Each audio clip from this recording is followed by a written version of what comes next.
You're listening to After Hours by RedCompass Labs, the podcast where the best and brightest of the financial services industry let their hair down, unbutton their collars, and share what they really think about payments.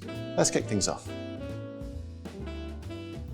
Hi, Wim Grosemans. It's great to have you here on this After Hours podcast. Wim Grosemans is the head of product, payments and receivables at BNP Paribas. Great to have you here.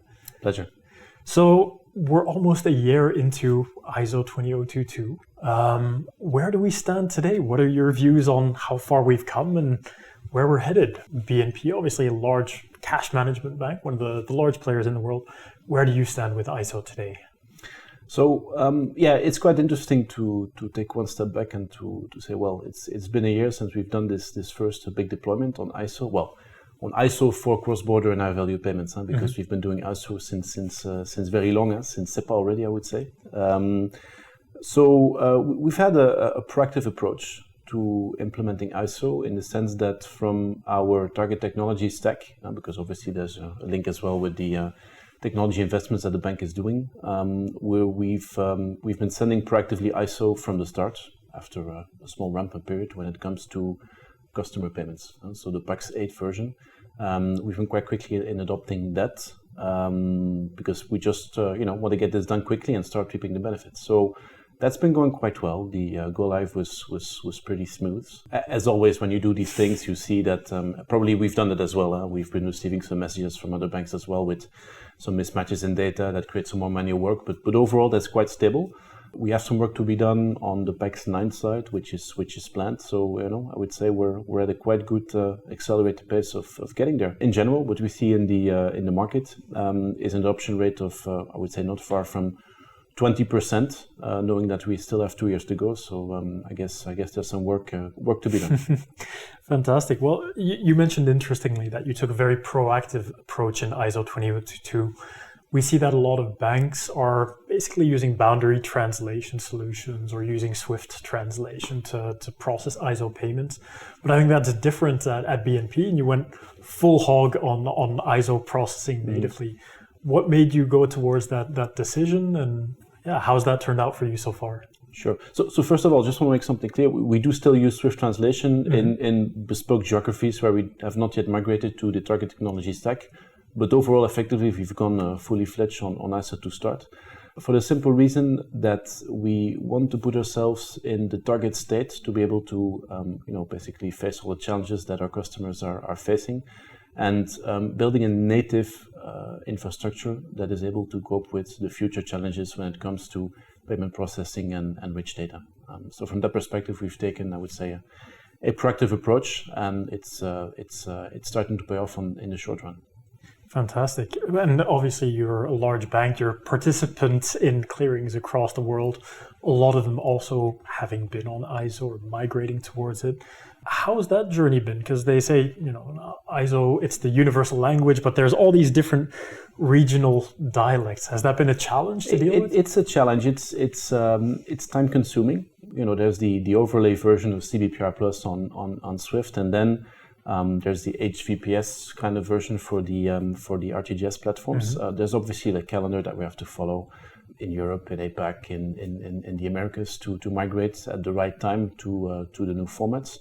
And then you have local challenges like the UK, to take one, with LEIs that have to be used, at least for identifying financial institutions and related similar institutions. So, there are some local challenges that we have to tackle, but what we try to do nevertheless is to create a holistic message for our customers to understand to what extent that has only a local influence, or to what extent it will actually have a global influence for their worldwide banking relationships. Yeah, and speaking of LEIs, that's one of the first rich data elements that we're looking at. In the payments that you're sending and receiving, is it just MT messages in ISO clothing, or are we starting to see some actual rich data messages? It's a bit early days, I would say, because in general, when it comes to local clearing platforms or when it comes to CBPR Plus, until now we've been in wait-and-see mode. But I would say in the market to say, well, we're sending ISO, but we're not using any rich data elements. That is now soon to start. So we are soon to see those elements. The only thing that, of course, will be a bit tricky is to what extent there will be adoption, because you need always to tango in a payment, and that's still a bit difficult to see.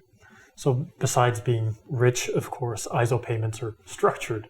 Have you been seeing any benefits as related to this structured data? Again, early days, but there's one interesting benefit to mention. We're discussing a lot structured addresses, and we're not there yet, to be very clear. But what we do see is that our sanctions filtering processes have become more slick, for the simple reason that we have started as well in our investments on ISO with an investment in native ISO on the side of our sanctions screening infrastructure, which is obviously not in the cash management space.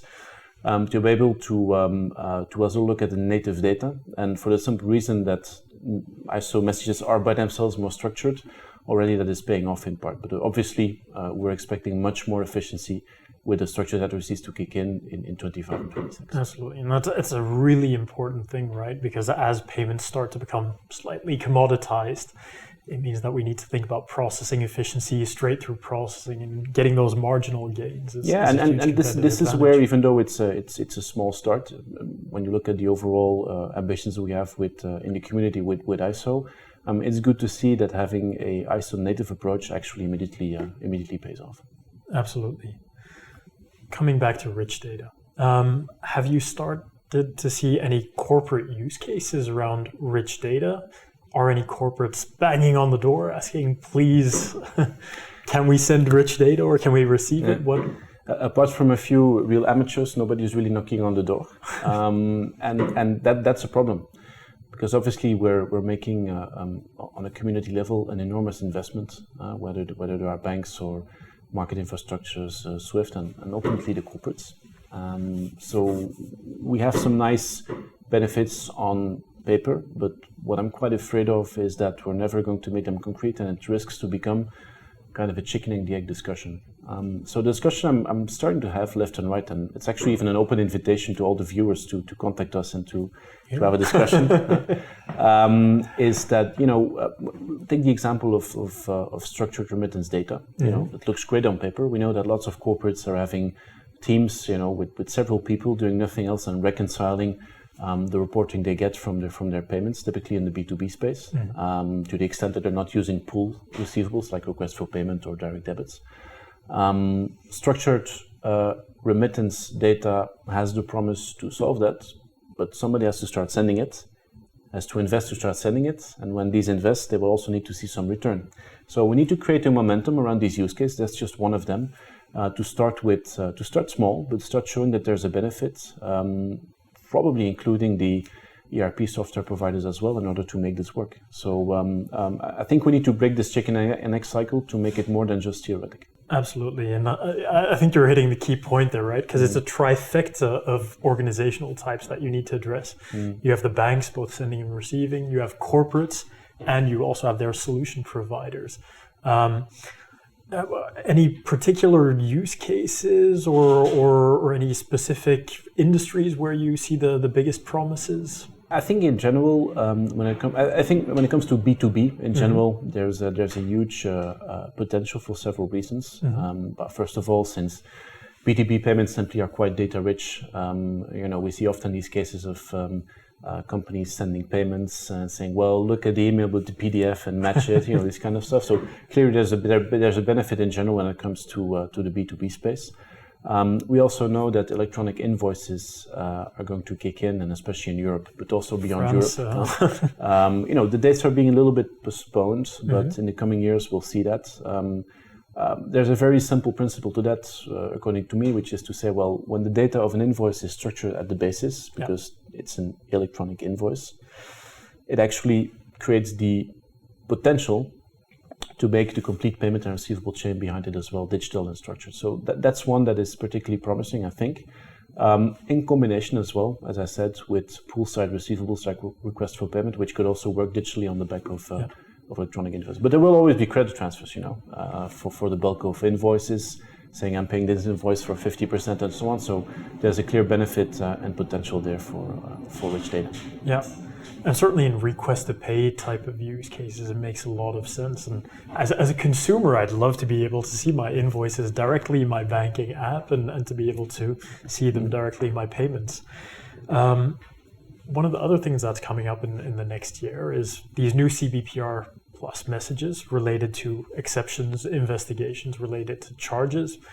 Do you see any potential efficiency gains associated to that? Yeah. So investigations, it's a classic pain. I made a statistic a long time ago, where I calculated, it's more than 10 years ago, that 1 in every 200 cross-border payments ended up in banks having to speak to each other, which was huge. That's become better thanks to initiatives like GPI, but still it's quite important.